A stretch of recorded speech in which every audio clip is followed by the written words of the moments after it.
Doctor P Sarin ഒരു മൂന്നാമതൊരാളെ മാറുമെന്ന് ആലോചിച്ചാൽ ഡോക്ടർ പി സരിൻ പാലക്കാട്ടെ ഇടതുപക്ഷത്തിന് ഒരു സ്യൂട്ടബിൾ കാൻഡിഡേറ്റ് ആയിരുന്നോ? അല്ലേ? ആയിരുന്നോ? വോട്ട് കുറഞ്ഞിട്ടില്ല. വോട്ട് പക്ഷെ കാര്യമേ കൂടിയിട്ടില്ല. പറഞ്ഞില്ല എടോ പ്ലാൻ ചെയ്യുമല്ലേ. പാലക്കാട് CPM തീരെ ബേസ് ഇല്ലാത്ത സ്ഥലമൊന്നുമല്ല. മുൻകാലങ്ങളിൽ വലിയ സ്വാധീനം ഉണ്ടായിരുന്ന സ്ഥലമാണ്. ആ സ്വാധീനം ഉണ്ടായിരുന്ന സ്ഥലത്ത് സരിനെ പോലെ അവർക്ക് ആ സമയത്ത് കിട്ടാവുന്ന ഏറ്റവും ടോപ്പായ ഒരു കാൻഡിഡേറ്റ് കിട്ടിയിട്ടും അത്ര വോട്ട് മാത്രമേ കൂട്ടാൻ കഴിഞ്ഞുള്ളൂ എന്ന് പറയുന്നത് ഒരു സ്വയംവിമർശനത്തിന് കാരണമാവുന്നു. അതിന് കാരണങ്ങൾ വേറെയും ഉണ്ടാകാം. എന്തുകൊണ്ട് വോട്ട് നമ്മൾ പ്രതീക്ഷിച്ചത്ര കൂടിയില്ല എന്നുള്ളത് ആ കാരണങ്ങൾ നമുക്ക് ചർച്ച ചെയ്യുകയും ചെയ്യാം. പക്ഷെ എന്തിനൊരാൾ കോൺഗ്രസ് വിട്ട് ഇടത് രാഷ്ട്രീയം പറയുന്നു എന്നുള്ളതിനെ മുന്നോട്ട് വെക്കാൻ ഇടതുപക്ഷം തീരുമാനിക്കുകയായിരുന്നു. അതിൽ ഞാൻ ഇന്ന് ഖേദിക്കുന്നു. BRM ഷഫീർ ഇവിടെ പി സരിൻ മത്സരിച്ച് അരിവാൾ ചുറ്റിയ നക്ഷത്ര ചിഹ്നത്തിലല്ല. അദ്ദേഹം സ്വതന്ത്രനായി മത്സരിക്കുന്നു. ചിഹ്നം സ്റ്റെതസ്കോപ്പാണ്. ടൈറ്റ് ഫൈറ്റിൽ ഇടതുപക്ഷത്തിന്റെ പഴയ വോട്ടുകൾ നഷ്ടപ്പെടുത്തിയില്ല എന്ന് മാത്രമല്ല 1000-ഓളം വോട്ടുകൾ കൂട്ടി. അപ്പോൾ പരാജയപ്പെട്ട ഒരു സ്ഥാനാർത്ഥിയാണോ യഥാർത്ഥത്തിൽ പി സരിൻ? ഈ തൊട്ട് മുമ്പത്തെ നിയമസഭാ തിരഞ്ഞെടുപ്പിനേക്കാൾ ഈ ഉപതിരഞ്ഞെടുപ്പിലേക്ക് വരുമ്പോൾ പാലക്കാട് അസംബ്ലി മണ്ഡലത്തിൽ എത്ര വോട്ട് കൂടി? 15,000-ൽ പരം വോട്ട് കൂടിയാൽ എത്ര വോട്ട് പ്രൊപ്പോർഷനായിട്ടായിട്ട് വർദ്ധിപ്പിക്കണം? CPM വോട്ട് ചേർത്തല്ലോ, കോൺഗ്രസും BJP മാത്രമല്ലല്ലോ. അപ്പോൾ ചേർക്കപ്പെട്ട വോട്ട് വന്ന് ചെയ്താൽ എത്ര വോട്ടിന്റെ എങ്കിലും കഴിഞ്ഞ പ്രാവശ്യത്തേക്കാൾ എണ്ണം ഇത് കൂടണം. ഉത്തരം പറ. വെറും 540 വോട്ടേ കൂടിയുള്ളൂ എന്ന് പറഞ്ഞാൽ അതിന്റെ അർത്ഥം എന്താണെന്നറിയോ? അതിന്റെ അർത്ഥം ഇവർ ചേർത്തവർ പോലും ഇവർക്കെതിരായിട്ട് വോട്ട് ചെയ്തു എന്നുള്ളത്. അങ്ങനെ ഉണ്ടായിട്ടുണ്ടോ സരിൻ? വാദത്തിൽ വളരെ അല്ല, VD സതീശൻ പറഞ്ഞ വാദമാണത്. ഇപ്പൊ അവിടെ 17,000 പുതിയ വോട്ടുകൾ വന്നു. അതിൽ കോൺഗ്രസ് ഒരു വലിയ പാർട്ടി എന്നുള്ള 7,000 വോട്ട് ഞങ്ങൾ എടുത്തോളാം. BJPക്ക് ഇത്ര വോട്ട് കൊടു. അപ്പൊ CPM അത്ര പോലും വോട്ട് കൂട്ടിയിട്ടില്ലേ എന്നൊരു ചോദ്യം. ടോട്ടൽ പോൾ ചെയ്ത വോട്ട് എത്രയായിരുന്നു? വെറുതെ ഒരു കണക്ക് ഞാൻ അതിനും വാദത്തിന് വേണ്ടി പറയുകയാണ്. ടോട്ടൽ പോൾ ചെയ്ത വോട്ട് കഴിഞ്ഞ തവണ പോൾ ചെയ്തതിനേക്കാൾ 5,000-ഓളം വോട്ട്, 5,000-ലേറെ വോട്ട് കുറഞ്ഞു. സ്വാഭാവികമായിട്ടും CPM വോട്ട് ചേർത്തത് കിട്ടിയോ കിട്ടിയില്ലേ എന്നുള്ളതാണ് അദ്ദേഹത്തിന്റെ ചോദ്യം. അദ്ദേഹത്തിന് BJP ചേർത്ത വോട്ടും കൂടി കിട്ടിയതിന്റെ ഒരു കോൺഫിഡൻസ് കൊണ്ടാണ് അദ്ദേഹം ആ വാദം മുന്നോട്ട് വെക്കുന്നത്. അത് സ്വാഭാവികമായിട്ടും കോൺഗ്രസിന് കിട്ടിക്കാണും. ശ്രീ പി സരിൻ, താങ്കളുടെ രണ്ടാമത്തെ വാർത്താ സമ്മേളനമാണ്. രണ്ടാമത്തെ വാർത്താ സമ്മേളനം താങ്കൾ തുടങ്ങുന്നത് കോൺഗ്രസ്സുകാരനായാണ്. ആ വാർത്താ സമ്മേളനം ഇങ്ങനെ പുരോഗമിക്കുന്നു. അതിൽ പക്ഷേ വിമർശനങ്ങളുണ്ട്, രാഷ്ട്രീയ വിമർശനങ്ങൾ ശക്തമായി ഉന്നയിക്കുന്നുണ്ട്. അത് ഉന്നയിച്ച് ഇങ്ങനെ വരുന്നു. ആ സമയത്താണ് താങ്കൾ മാധ്യമപ്രവർത്തകർ പറയുന്നു താങ്കൾ പി സരിൻ താങ്കളെ കോൺഗ്രസിൽ നിന്ന് പുറത്താക്കി. ആ സമയം തന്നെ താങ്കൾ LDF-ലേക്ക് ഒരു SOS മെസ്സേജ് അയക്കുകയാണ്. LDF-ന് എനിക്ക് ഇടവുണ്ടോ എന്ന് അവിടെ തന്നെ ചോദിക്കുകയാണ്. അതൊരു വല്ലാത്ത പൊളിറ്റിക്കൽ ഷിഫ്റ്റ് ആണ്. അത് അത്ര പെട്ടെന്ന് ഈ പറഞ്ഞ പ്രത്യയശാസ്ത്രമായ മാറ്റമാണ് ദഹിക്കുമോ ആൾക്കാർക്ക്? നിനക്കതൊക്കെ എങ്ങനെയാ സാധിക്കുന്നത്? കോൺഗ്രസ്സുകാർക്ക് അത് ഒട്ടും ദഹിച്ചില്ല എന്ന് എനിക്ക് മനസ്സിലായി. കാരണം പിന്നീട് വന്ന ഫോൺ കോളുകളിൽ നിന്നും മെസ്സേജുകളിൽ നിന്നും കൂടുതൽ പേർ സങ്കടപ്പെടുന്നത് സരിൻ BJPക്ക് പോയാലും കുഴപ്പമില്ലായിരുന്നു, സരിൻ എന്തിനാ CPM-ലേക്ക് പോയതെന്നാണ്. അപ്പൊ ആ ചോദ്യത്തിൽ നിന്ന് തന്നെ കോൺഗ്രസിന്റെ രാഷ്ട്രീയ ബോധ്യങ്ങൾ അവിടെ വളരെ വ്യക്തമാവുന്നുണ്ട്. ആവേശം കൊണ്ട് ഓരോന്ന് വിളിച്ചു പറഞ്ഞ് തടിയേടാക്കണ്ട. ഞാൻ അവിടെ പറഞ്ഞത് എന്നെ സ്ഥാനാർത്ഥിയാക്കണം എന്നല്ല, ഇടതിൽ എനിക്ക് രാഷ്ട്രീയ അഭയം ഉണ്ടോ എന്നാണ് ഞാൻ ചോദിച്ചത്. അതെ, ആ രാഷ്ട്രീയ അഭയത്തിന്റെ അർത്ഥം എന്നെ പിടിച്ച് സ്ഥാനാർത്ഥിയാക്കണം എന്നൊന്നും അല്ലായിരുന്നു.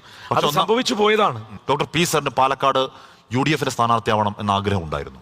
ആഗ്രഹം UDF-നാണ് വേണ്ടത് എന്നാണ് ഞാൻ പറഞ്ഞത്.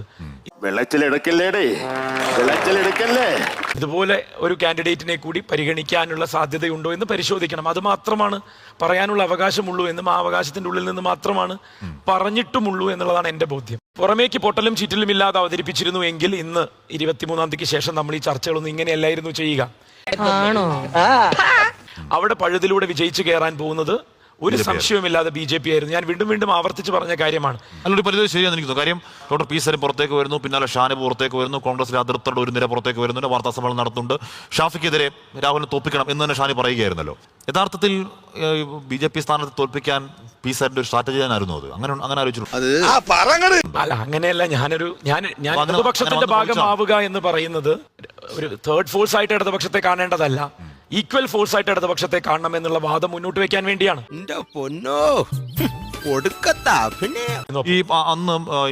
അന്ന് പ്രതിപക്ഷ VD സതീശൻ ആധികാരികമായി പറഞ്ഞത് താങ്കൾ BJP-യിലേക്കും പോയി എന്നുള്ളതാണ്. BJP-യിലേക്ക് സ്ഥാനാർത്ഥം തേടിപ്പോയി, അവിടെ നിഷേധിക്കപ്പെട്ടു. അതിൽ എന്തെങ്കിലും വസ്തുതയുണ്ടോ?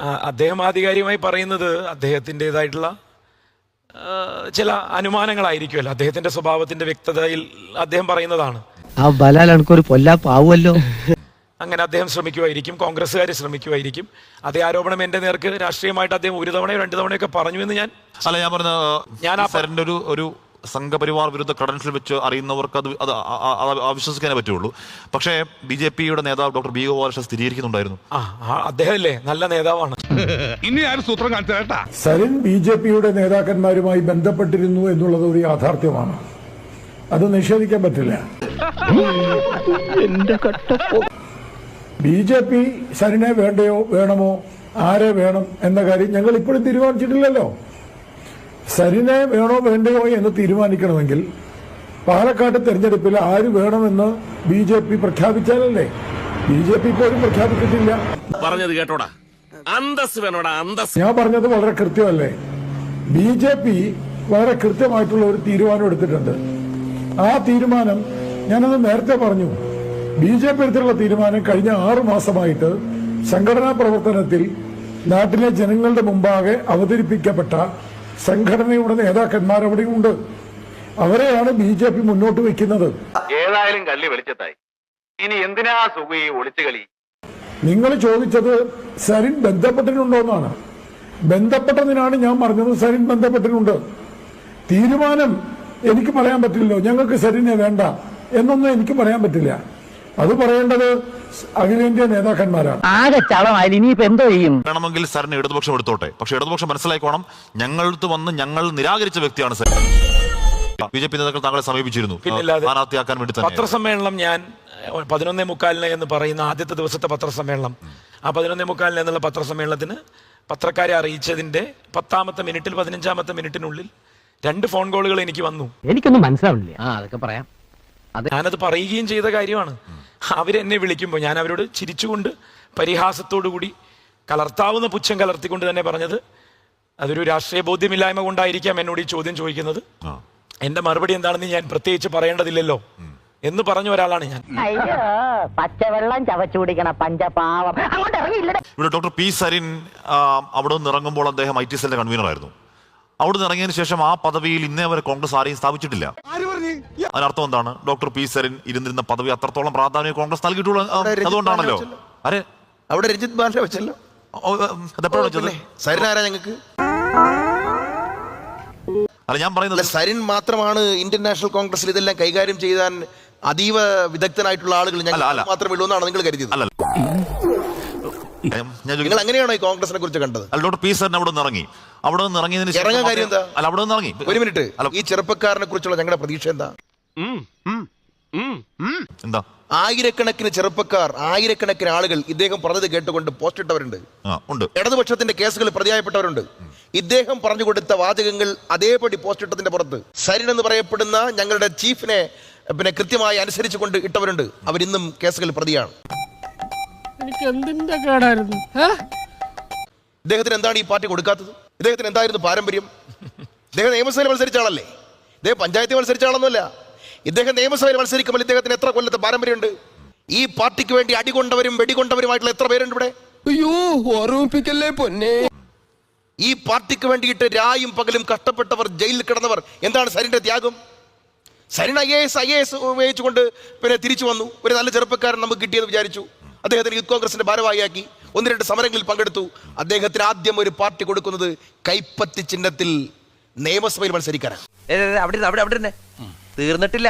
ഈ പാർട്ടിക്ക് വേണ്ടി ഒരു ത്യാഗവും ചെയ്യാതിരിക്കവേ ഒരു ഇന്റലക്ച്വൽ കപ്പാസിറ്റിയുടെ പുറത്ത് ഒരു പയ്യൻ ഞങ്ങളിലേക്ക് വരികയാണ്. ദൈക്ഷണിക കപ്പാസിറ്റി ഉള്ള ഒരാൾ വരുമ്പോ അദ്ദേഹത്തെ നമ്മൾ പ്രോത്സാഹിപ്പിക്കുകയാണ്. എന്റെ ഭാഗത്തും തെറ്റുണ്ട്. അദ്ദേഹത്തിന്റെ മറ്റൊരു കാര്യം നമുക്ക് അത് യൂത്ത് കോൺഗ്രസിന്റെ സ്റ്റേറ്റ് ഭാരവാഹിയാക്കുന്നു. അദ്ദേഹം സമരങ്ങളിൽ പങ്കെടുക്കുന്നു, ലാത്തി ചാർജുകൾക്ക് വിധേയരാകുന്നു. അദ്ദേഹത്തിന് ആദ്യം കൊടുക്കുന്ന സീറ്റ് ഒറ്റപ്പാലം നിയമസഭാ സീറ്റാ. ഈശ്വര, ഓരോന്നോരോന്നായി പുറത്തേക്ക് വന്നോണ്ടിരിക്കുകയാണല്ലോ. ഞാൻ നിയമസഭയിൽ മത്സരിച്ച് തോറ്റയാളാണ്. ഈ പാർട്ടി വിട്ടു പോകാൻ സരിന്റെ നെഞ്ചിൽ കൈവച്ച് പറയട്ടെ, ഈ പാർട്ടി വിട്ടു പോകുവാൻ ഒരു കൃത്യമായ കാരണം അദ്ദേഹത്തിനുണ്ടോ? അതല്ല ഉദ്ദേശം. ഇനി ഒറ്റപ്പാലം സീറ്റ് അദ്ദേഹത്തിന് ഫേവറബിൾ അല്ലെങ്കിൽ മറ്റൊരു സീറ്റിലേക്ക് മാറാമല്ലോ. പാലക്കാട് ഉപതെരഞ്ഞെടുപ്പ് മാത്രമാണോ അവസാനത്തെ ലോകം?